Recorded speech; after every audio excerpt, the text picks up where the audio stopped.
¿Puede tomar su lugar, por favor? Esta mañana tenemos un tema que es muy importante, pero que sobre todo es trascendente, y lo he titulado Solo Él puede saciarnos. Diga después de mí, solo Él puede saciarnos. Una vez más, solo Él puede saciarnos. Dígale a la persona que tiene a su lado, solo Él puede saciarnos. Hoy podemos ver por doquier publicidad que nos invita a consumir. Y si prestamos atención, nos daremos cuenta que el enfoque de toda publicidad no solamente tiene que ver con suplir una necesidad, sino que incluso muchas de las mejores publicidades tienen la intención de crear una necesidad en el ser humano para posteriormente presentarle su producto como la solución a nuestra necesidad. De esta forma, hoy vemos a las personas con más necesidades que nunca. Ciertamente estamos viviendo en un siglo de grandes avances tecnológicos. Estamos viviendo en una época donde la gente tiene de sobra, pero al mismo tiempo es una época donde el ser humano tiene una mayor necesidad. Y dicho sea de paso, la juventud suele ser el sector más impactado por la publicidad. Hace solo 20 años nadie necesitaba de un celular. ¿Recuerda aquel tiempo? No necesitábamos un celular, nos aprendíamos los teléfonos de memoria. Y hoy generalmente ni el de nosotros no sabemos, ¿verdad? ¿Por qué? Porque cada vez nos hacemos más dependientes de aquello que en algún momento surgió como una necesidad. Hoy existe un altísimo porcentaje de personas que necesitan el celular. Las modas son necesidades creadas para dirigir los gustos y preferencias de las masas en cierta dirección. De esta forma puedo decir que la vida del ser humano, mientras más necesita, más vacía está. ¿Por qué digo esto? Porque en Cristo usted y yo debemos de saber que estamos completos. Diga después de mí, en Cristo estamos completos. Una vez más, en Cristo estamos completos. Y si en Cristo estamos completos, no tenemos necesidad de ninguna cosa. Y cuando nosotros comenzamos a tener necesidades que no solo se enfocan en cubrir algún aspecto material que tiene relevancia, sino ya estamos consumiendo para sentirnos mejor, entonces nos estamos dando cuenta que lejos de suplir una necesidad, estamos haciendo más grande ese aspecto en nuestra vida de vacío. Hay personas que compran para sentirse felices, personas que comen para sentirse mejor, personas que recurren a las drogas o a las bebidas para saciar ciertas necesidades en su alma. Y lo que nosotros debemos de tener presente es que cada uno de nosotros debe de tener presente que solamente Cristo nos hace plenos y completos. Amén. Hoy muchas personas piensan que llenando sus mentes con ideologías podrán saciar sus necesidades más íntimas. Otros más recurren a formas de satisfacción que lejos de saciarles, les provocan un vacío y dolor.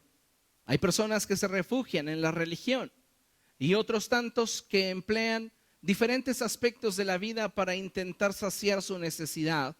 Pero recordemos, y dígalo conmigo, solo Cristo puede saciarnos. No hay forma en la cual el ser humano pueda ser completamente saciado y satisfecho, sino solamente a través de Jesucristo. Y quiero que sepamos y tengamos presente que Jesucristo no es el remedio de Dios para la humanidad. Jesucristo fue su plan desde el principio. No hay ninguna cosa que escape al propósito y voluntad divina. Cuando Dios determinó que enviaría a su Hijo a morir por nosotros en la cruz del Calvario, no lo determinó en un tiempo posterior a la caída del hombre, sino antes que el hombre cayera y pecara contra Dios, Dios ya había determinado un medio de salvación para el hombre. Así que no lo creó pensando que el hombre sería siempre perfecto. y tampoco la caída del hombre le tomó por sorpresa a Dios. Él ya tenía todo definido. Y dentro de ese plan eterno, Dios determinó que el Verbo se hiciera hombre para traer salvación y libertad a todos los que en Él pusieran su confianza. La palabra de Dios nos enseña que en el Edén Dios saciaba la necesidad del huerto a través de un solo río. Diga, a través de un solo río. Este río representa la vida de Jesús. Dentro del Edén, en un estado de perfección y completo equilibrio, es Cristo el único que puede suplir nuestra necesidad. Y la palabra de Dios nos muestra que ese río se dividía en 4 vertientes, lo cual representa los 4 evangelios de Jesucristo llevados por toda la tierra, para que todo el ser humano pueda ser saciado en la necesidad que hay en su corazón. La palabra de Dios nos enseña que Cristo está presente desde el principio de la creación. Y Él es el único capaz de sustentar al hombre y todo lo que existe. Por eso cuando vemos en la palabra de Dios que solamente un río era el que alimentaba todo lo que existía en el Edén, podemos darnos cuenta de que donde está Cristo no hay necesidad de nada. Donde está Cristo hay estabilidad. Donde está Cristo hay abundancia. Donde está Cristo hay paz y bendición. Amén. Dele a Él la gloria porque Él es digno. Aleluya. Cuando el hombre pecó, con sus actos hizo que la muerte entrara al género humano. Y entonces el pecado comenzó a enseñorearse del hombre separándolo de Dios. El apóstol Pablo escribe que por cuanto todos hemos pecado, estamos destituidos, privados de la gloria de Dios. Podríamos decir que a partir del momento en el cual el hombre peca contra Dios, en ese momento el ser humano es introducido en un proceso y periodo de necesidad. En el huerto el hombre no tenía necesidad de ninguna cosa, porque el río lo sustentaba todo. Pero cuando el hombre es sacado del huerto a causa de sus pecados, entonces él tendría que comer con el sudor de su frente. Aquello que en el huerto él tenía a su alcance y con libertad podía tomar, ahora tendría que esforzarse grandemente para poderlo disfrutar. Cuando la vida del ser humano se aparta de la voluntad de Dios, cuando el hombre se aparta de ese caminar con Cristo, la vida en él comienza a marchitarse. Y aquello que en un principio estaba a su alcance, ahora con el paso del tiempo le cuesta mucho más trabajo poderlo obtener. El hombre es sacado del huerto y la palabra de Dios nos dice que una espada giraba a la entrada del huerto, una espada de fuego, impidiendo el acceso del hombre a ese lugar en el cual Cristo era el equilibrio y sustento de todas las cosas. La palabra de Dios nos enseña que si algo hace división entre Dios y los hombres, son nuestros pecados. Pero es importante recordar y tener presente que Jesucristo no es el remedio de Dios para la humanidad. Jesucristo fue su plan desde el principio. Hace poco más de 2000 años, Dios nuevamente abrió un río en el Sequedal, un manadero de agua en el lugar desértico. Jesús vino conforme a la ley y los profetas y fue hecho con él conforme las escrituras lo declaraban. Él fue desechado por los hombres, fue crucificado y muerto, llevando sobre de sí todos nuestros pecados.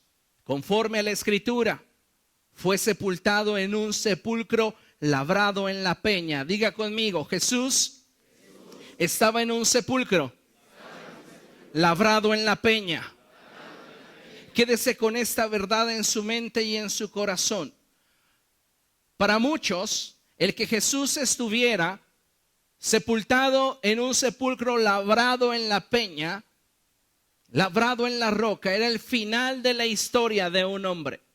La Escritura nos muestra cómo incluso algunos de sus discípulos, al dejar a Jesús en esa tumba, comenzaron a desmoralizarse.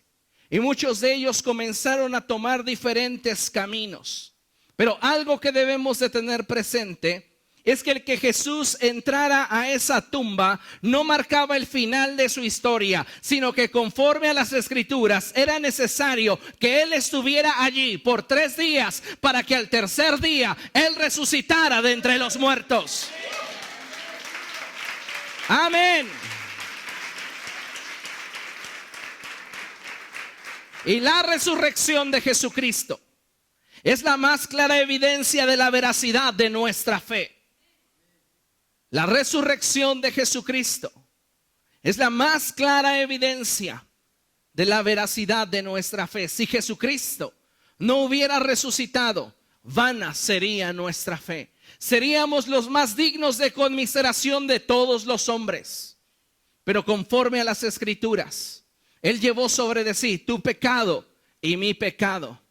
Murió llevando sobre de sí el precio de nuestra paz, para que nosotros pudiéramos tener nuevamente amistad con Dios. En la Escritura encontramos en muchas ocasiones profetizado el hecho de que Jesús resucitaría y aquello que su resurrección traería consigo. Su resurrección nos da acceso a un nuevo nivel de vida, en la cual la palabra escasez, el estado de escasez no existe, sino que todo es abundancia. Jesucristo dijo: yo he venido para que tengan vida y la tengan en abundancia. Ese equilibrio que el pecado robó en el huerto del Edén, ahora está siendo restablecido en el hombre por medio de la fe en Jesucristo.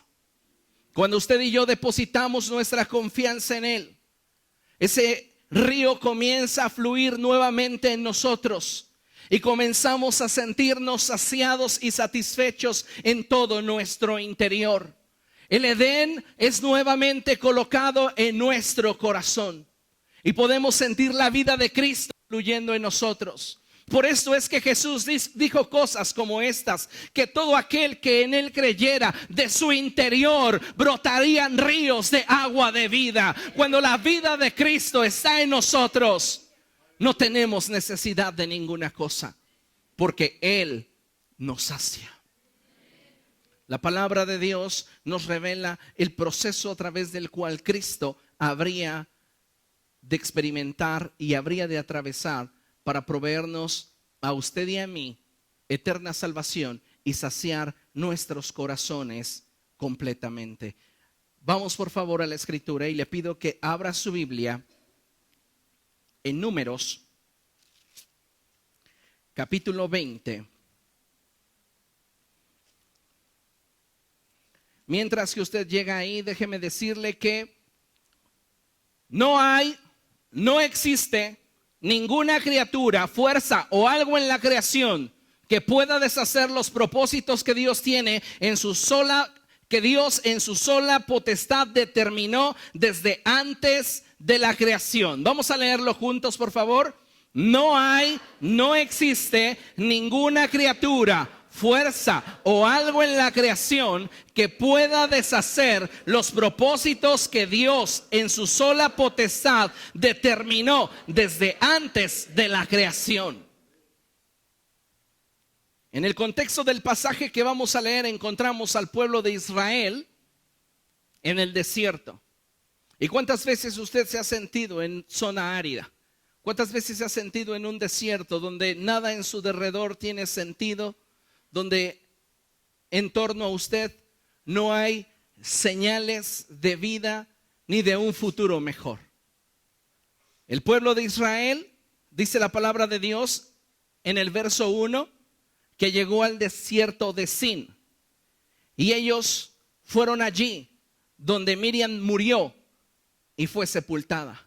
Están en un lugar donde hay malos recuerdos, en un lugar donde aparentemente la vida termina, no donde la vida florece. Están en un lugar donde todo representa caos, esterilidad, necesidad. Y muchos de nosotros hemos estado atravesando por días, meses, años de necesidad, de esterilidad, de un sentimiento de insuficiencia. Y déjeme darle buenas noticias. Hoy Cristo quiere saciar su necesidad. Hoy Cristo quiere saciar su alma. Hoy Cristo quiere saciarle espiritualmente. Él quiere saciarle de tal forma que a usted no le haga falta nada. Dice la palabra de Dios en el verso 2, como hubo una gran escasez de agua, los israelitas se amotinaron contra Moisés y Aarón. Digan conmigo, estaban en el desierto y enfrentaron escasez. ¿Cuántas veces nos hemos sentido en medio de un desierto de esterilidad, de insatisfacción, y en medio de ese desierto comenzamos a sentir escasez, a experimentar que lo que tenemos no es suficiente, o que ni siquiera tenemos aquello que necesitamos, o aquello que deseamos, o aquello que es necesario? Cuando hablamos de que el pueblo de Israel se quedó sin agua, no estamos hablando de que ellos se quedaran sin algo que caprichosamente desearan. Estamos hablando de que ellos se quedaron sin aquello que ellos necesitaban de forma vital y sumamente trascendente. La cantidad de agua para ellos representaba continuar con vida o morir. ¿Y cuántas veces nosotros estamos teniendo una necesidad de aquello que pueda traer verdadera vitalidad a nuestra vida? El pueblo de Israel se encontraba en un desierto y ahora estaba enfrentando escasez de agua. ¿Cuántas veces la vida ha comenzado a apretar y apretar? Las circunstancias han comenzado a presionar y entonces nuestra reacción es la que determinará qué tan estables estamos. El pueblo de Israel no supo reaccionar y el pueblo de Israel comenzó a levantar una queja contra Moisés y Aarón. Y dice la palabra de Dios en el verso 3 que ellos comenzaron a reclamarle a Moisés: ojalá el Señor nos hubiera dejado morir junto con nuestros hermanos. Era tal el nivel de ansiedad, era tal el nivel de dolor, era tal el nivel de inestabilidad que el pueblo de Israel estaba experimentando, que ellos preferían morirse a enfrentar la situación que estaban viviendo en ese momento. ¿Y cuántos de nosotros no hemos atravesado por situaciones tan difíciles en las que deseamos haber muerto anticipadamente a haber enfrentado este hecho en nuestra vida? El profeta Jeremías es uno de ellos, el profeta Elías otro. Hombres ungidos de Dios, santos de Dios, pero no exentos de atravesar por desiertos y escasez. Entonces ellos reaccionaban y decían: Dios, mejor me hubiera abortado mi madre. Mátame tú, Señor, porque no soy mejor que mis padres. El pueblo de Israel estaba desesperado, porque aquello que necesitaban para subsistir, para sobrevivir en el desierto, se había agotado. Había escasez. Y ellos tenían una necesidad. Diga conmigo, tenían una necesidad. Una vez más.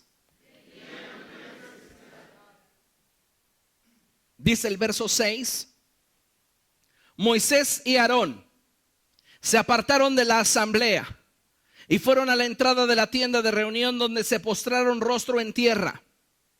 Entonces la gloria del Señor se manifestó ante ellos, y el Señor le dijo a Moisés: toma la vara y reúne a la asamblea. En presencia de esta, tú y tu hermano le ordenarán a la roca que dé agua. Así harán que de ella brote agua y darán a beber a la asamblea y a su ganado. Dios está hablando proféticamente a Moisés y Dios le está diciendo: tienes que hablarle a la roca.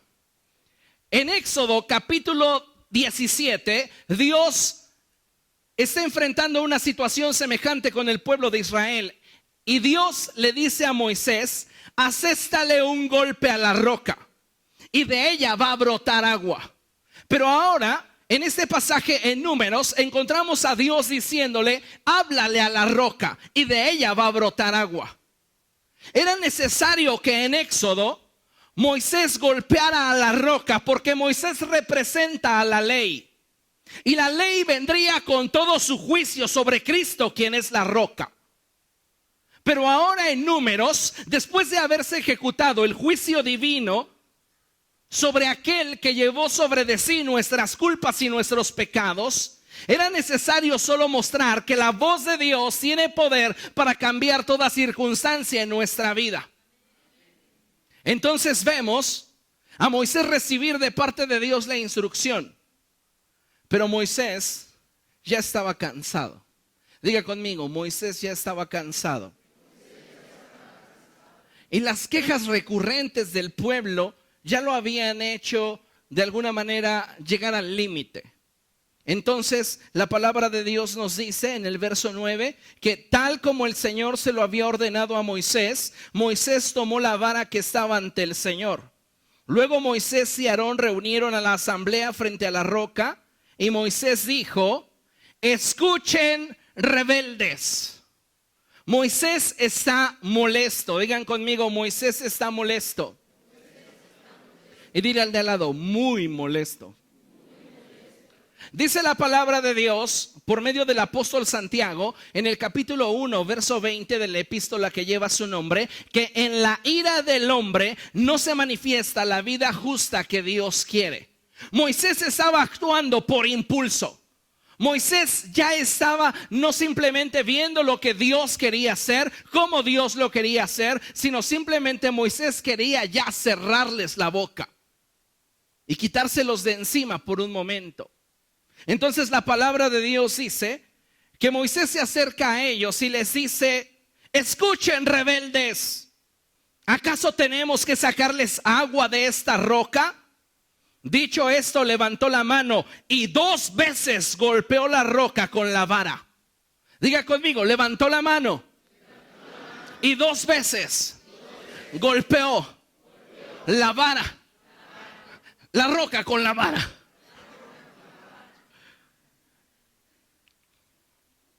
Dios le había dicho: háblale, pero él la golpeó.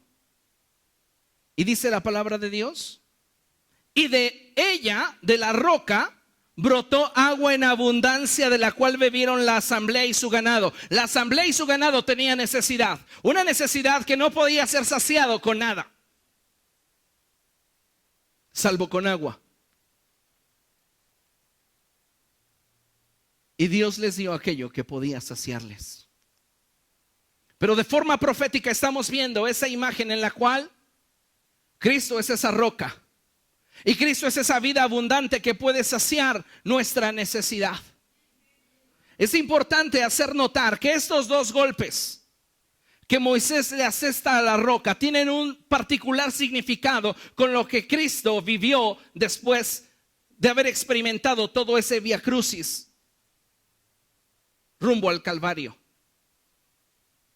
Él murió y fue sepultado conforme a las Escrituras. Digan conmigo: fue sepultado conforme a las Escrituras. El autor de la vida estaba sepultado en un sepulcro labrado en la roca. Y la palabra de Dios nos enseña que de allí surgió la vida.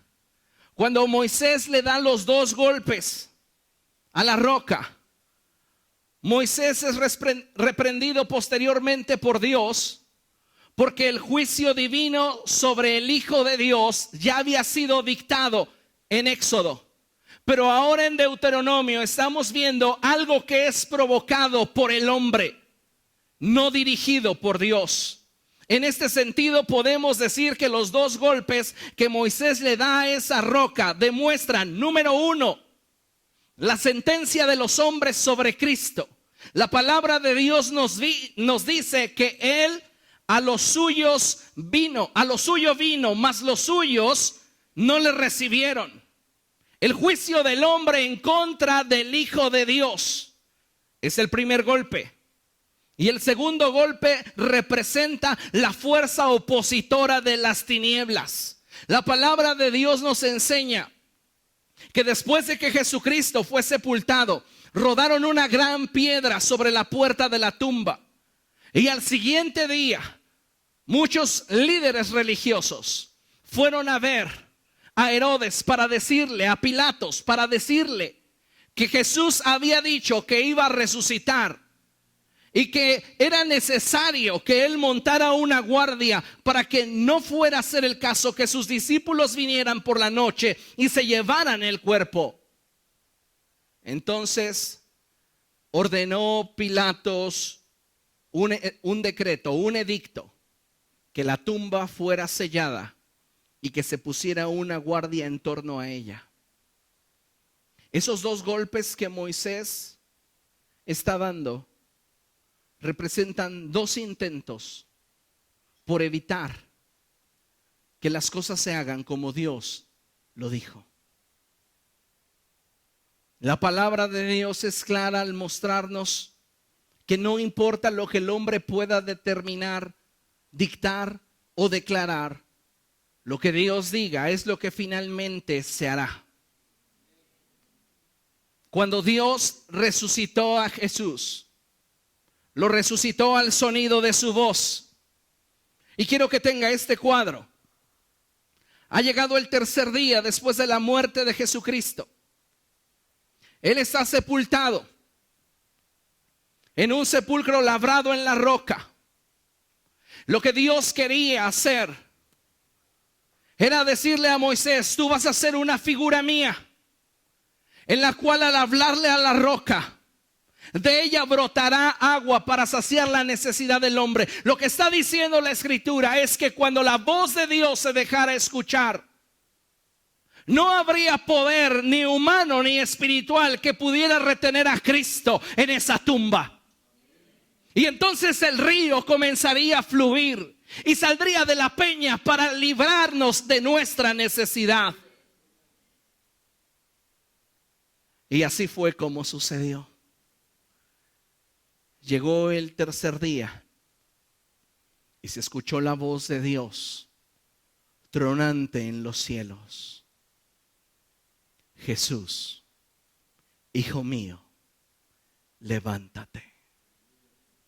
Y un ángel del cielo descendió y removió la roca que cubría la puerta del sepulcro. Y Jesús salió de allí victorioso, siendo un río de vida para usted y para mí. Dele a Él un aplauso. Solo Él puede saciarnos.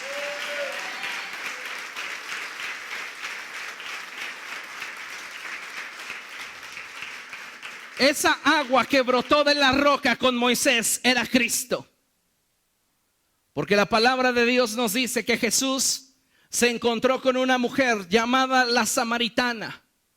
Y Jesús le dijo a ella: si tú supieras quién es el que te pide de beber, tú le pedirías a él y él te daría agua que da vida. Si tú supieras quién puede saciar tu necesidad, tú vendrías a él y él te daría a beber agua de vida.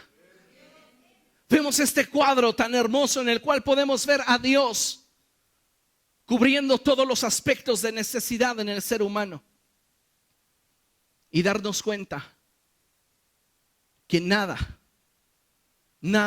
en la creación puede deshacer el propósito que Dios en su sola potestad determinó desde antes de la creación. No hay nada que pueda minimizar el poder de nuestro Dios. Por eso debemos de considerar que ni la muerte ni la vida nos pueden apartar del amor de Dios. Ahora debemos de saber que ni la muerte, ni la vida, ni la resurrección de nuestro Señor Jesucristo debe de considerarse simplemente como historias. No son simplemente historias. Debemos entender que a través de su vida, su muerte y su resurrección, es la única forma en la cual nosotros como seres humanos podemos volver a tener una historia de verdad. Sin esa resurrección, usted y yo no tendríamos capacidad de tener historia. Sin esa resurrección, sin la vida perfecta de Cristo, sin su muerte, usted y yo no tendríamos la capacidad de poder creer que hay un mejor mañana para nosotros. Viviríamos como Adán, con un recuerdo de tristeza y dolor. Viviríamos como el pueblo de Israel en medio de un desierto, llenos de escasez, teniendo recuerdos de derrotas en lugar de victorias, teniendo recuerdos de finales en lugar de tener expectativas de nuevos mañanas. Pero es Cristo en nosotros quien nos sacia y quien nos da la capacidad de volver a creer y de saber que si Él está en nosotros, no tenemos necesidad de ninguna otra cosa. ¿Es Cristo en ti? ¿Es Cristo en mí? ¿Es Cristo en nosotros como iglesia? Lo que hace que la vida del Espíritu se manifieste en esta generación. Véalo de la siguiente forma: somos el Edén en medio de un mundo de caos. Somos ese lugar donde Dios decidió habitar y donde la vida de Cristo fluye con libertad.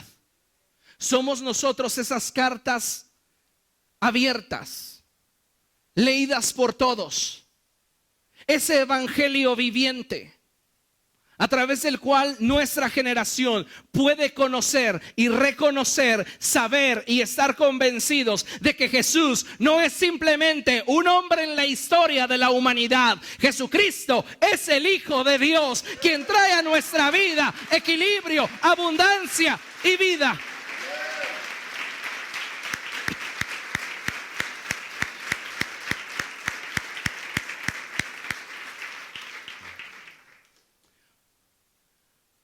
Dos fueron los golpes que le dio Moisés a la roca: la sentencia de los hombres sobre Jesús y la resistencia de los poderes en contra de Jesús.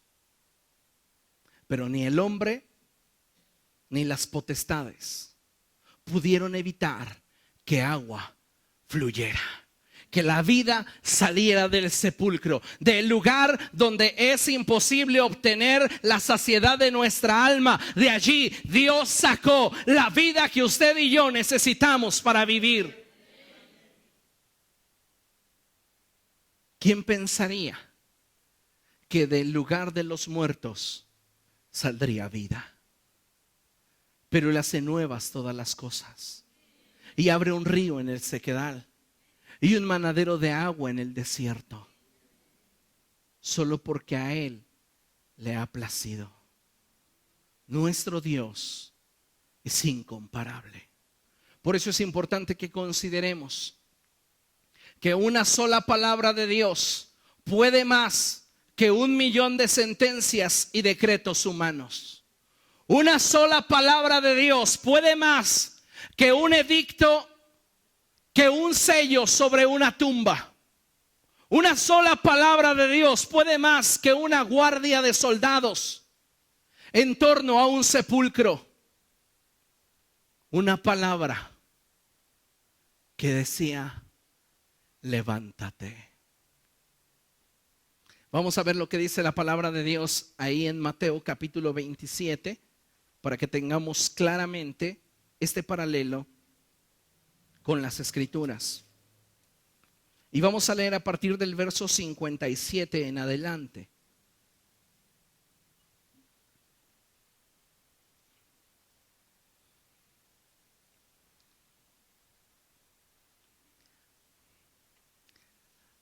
Mateo 27, a partir del verso 57. Y dice la palabra de Dios de la siguiente forma: al atardecer llegó un hombre rico de Arimatea llamado José, que también se había convertido en discípulo de Jesús. Se presentó ante Pilato para pedirle el cuerpo de Jesús y Pilato ordenó que se lo dieran. José tomó el cuerpo, lo envolvió en una sábana limpia y lo puso en un sepulcro nuevo de su propiedad que había cavado en la roca. Diga conmigo, Cristo estaba dentro de la roca.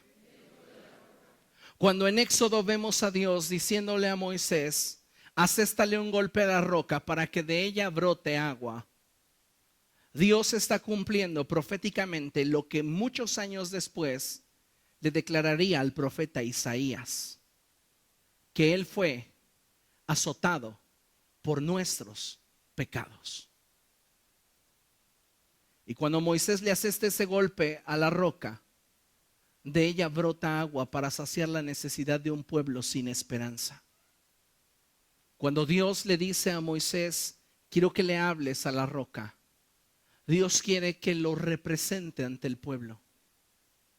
Pero Moisés, debido a que está cansado y está al límite, representa al hombre. Y por esta razón Dios le dice, tú no entrarás a la tierra prometida, porque no me representaste ante el pueblo.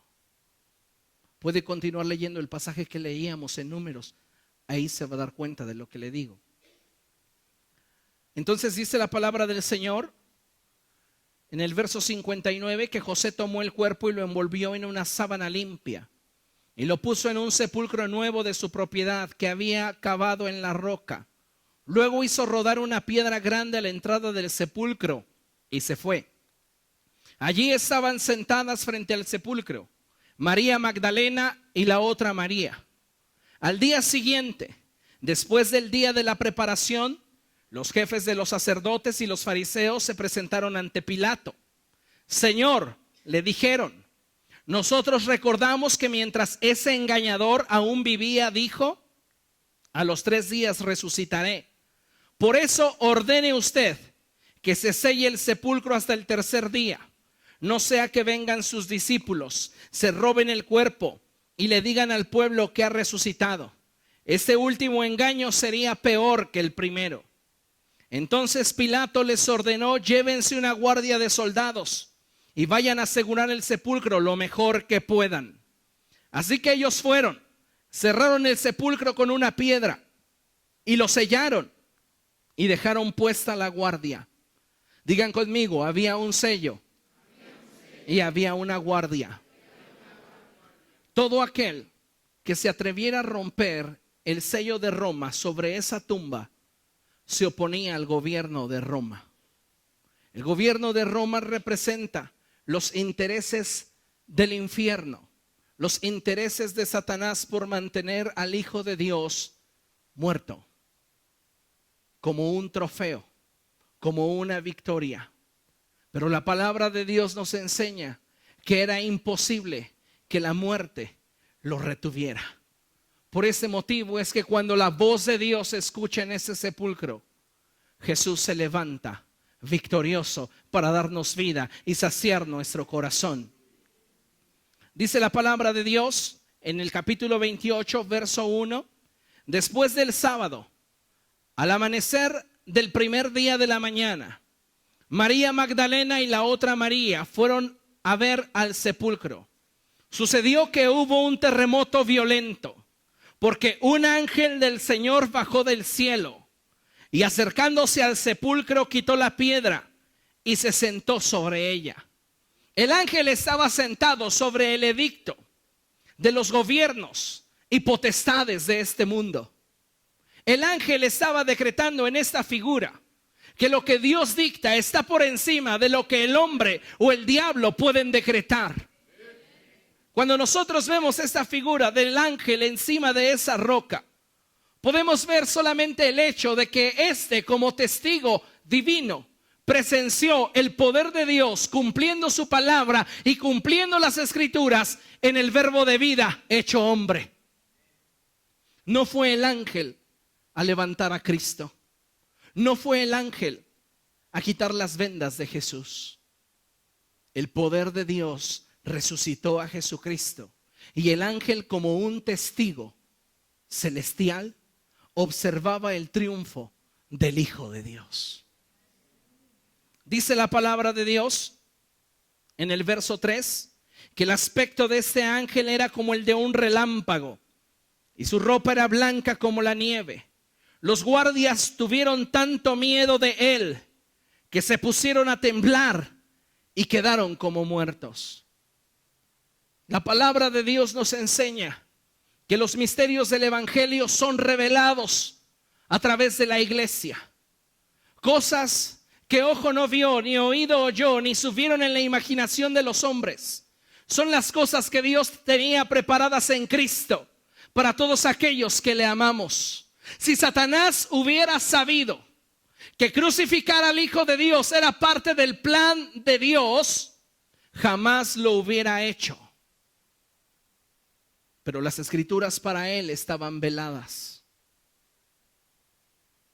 Y él colaboró para que los propósitos de Dios se cumplieran. Cuando Dios ordena algo, no hay fuerza humana ni hay potestad demoníaca que pueda detener el edicto del rey. La palabra de Dios nos dice que entonces el ángel le dijo a las mujeres: no tengan miedo, sé que ustedes buscan a Jesús, el que fue crucificado. Sé que ustedes vienen buscando algo que pueda saciar su necesidad emocional. Ellas tenían una relación con Cristo. Ellas tenían un afecto por Él. Y su muerte había dejado un vacío en su interior. ¿Cuántos de nosotros no hemos experimentado una separación emocional? Hemos experimentado un desprendimiento de alguien a quien amamos. Lo hemos perdido posiblemente de forma irremediable. Y esto ha dejado un vacío en nuestro corazón. Estas mujeres iban buscando ser saciadas, que al menos su recuerdo pudiera traerles consuelo. Se conformaban con lo poco que tenían, pero Dios tenía para ellas algo mucho mejor. Muchas veces venimos a Dios buscando solo lo necesario, lo suficiente que pueda saciar nuestro diario vivir.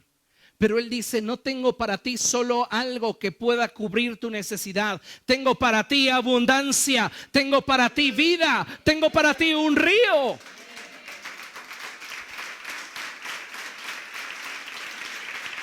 Aleluya.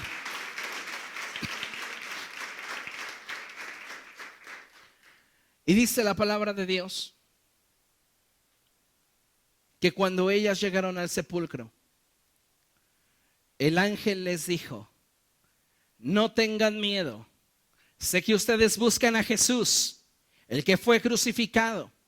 Ustedes vienen para consolarse a través de un recuerdo, pero yo quiero decirles: no está aquí, pues ha resucitado, tal como dijo, tal como dijo.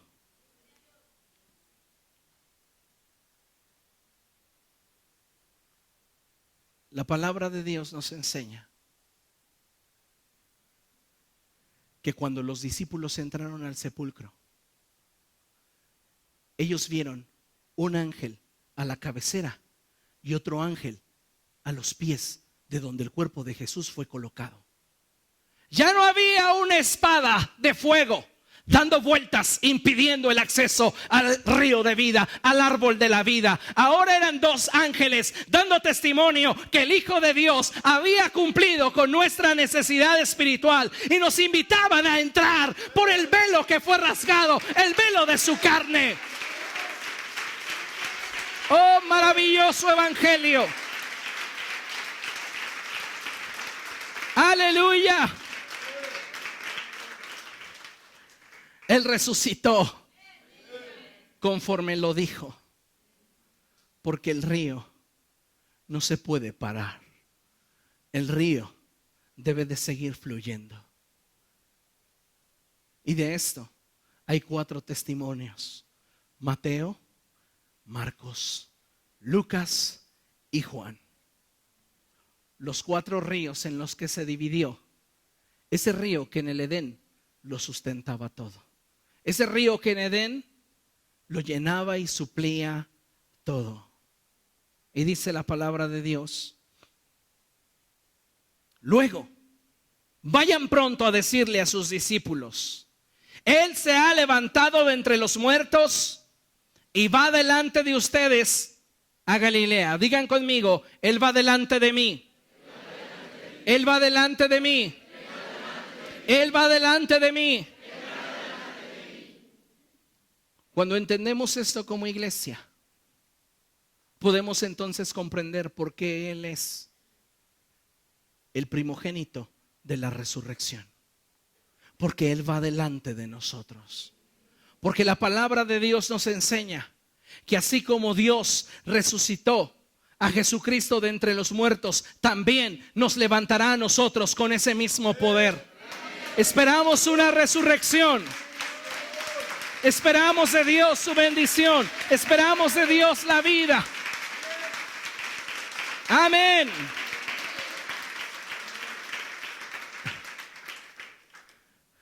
Y dice la palabra de Dios: allí lo verán. Ahora ya lo saben. Ese ahora ya lo saben me invita a cambiar mi forma de pensamiento. Ahora ya lo sabes. No te acercas a una roca de la cual no puedas extraer nada salvo recuerdos.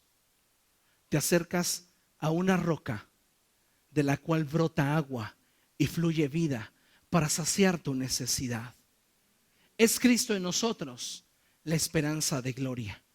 Es Cristo en nosotros quien nos capacita y nos da la facultad de poder disfrutar de un nivel de vida mucho más excelente de cualquier otra religión o cualquier otra forma de pensamiento o cualquier riqueza o posesión pudiera darnos.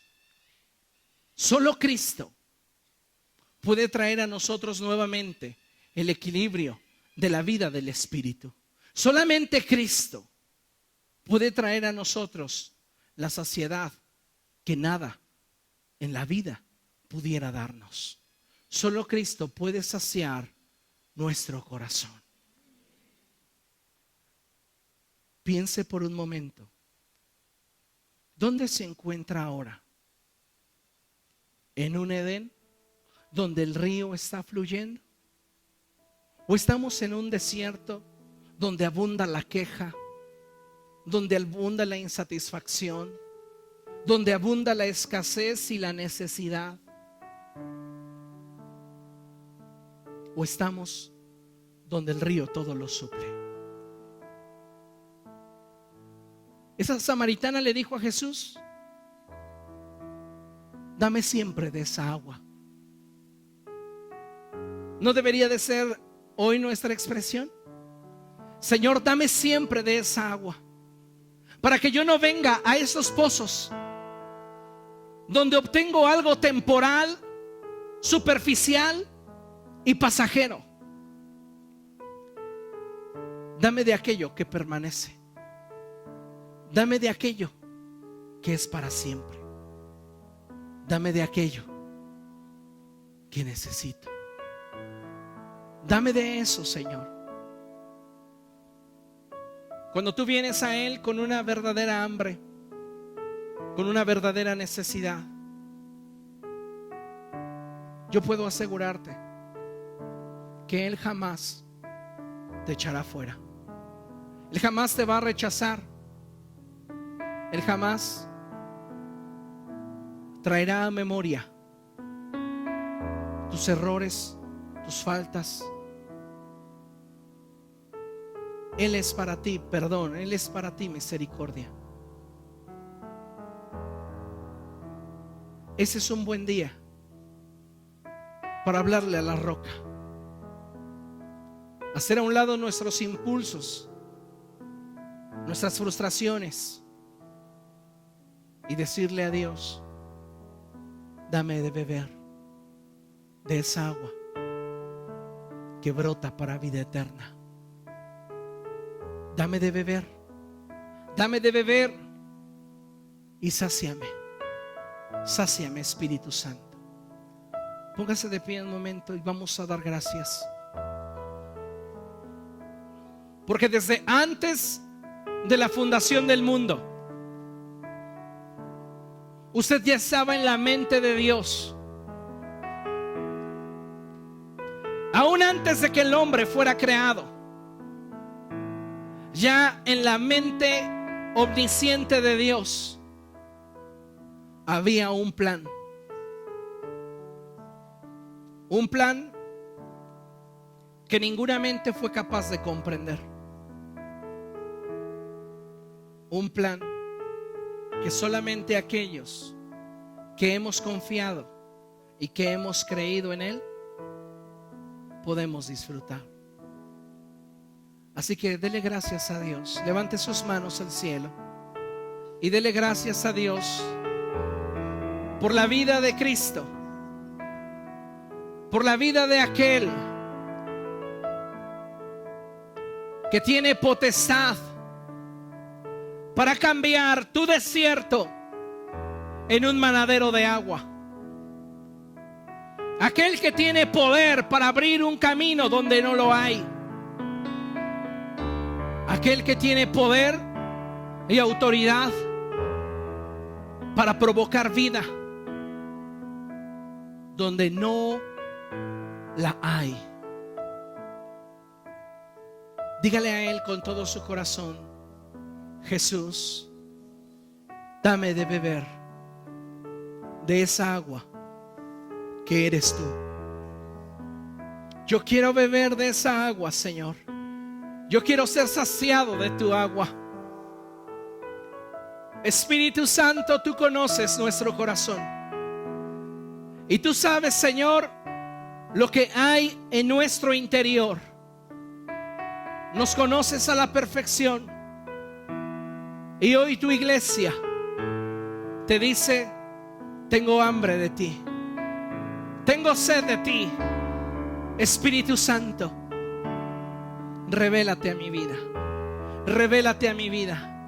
Revélate a mi vida.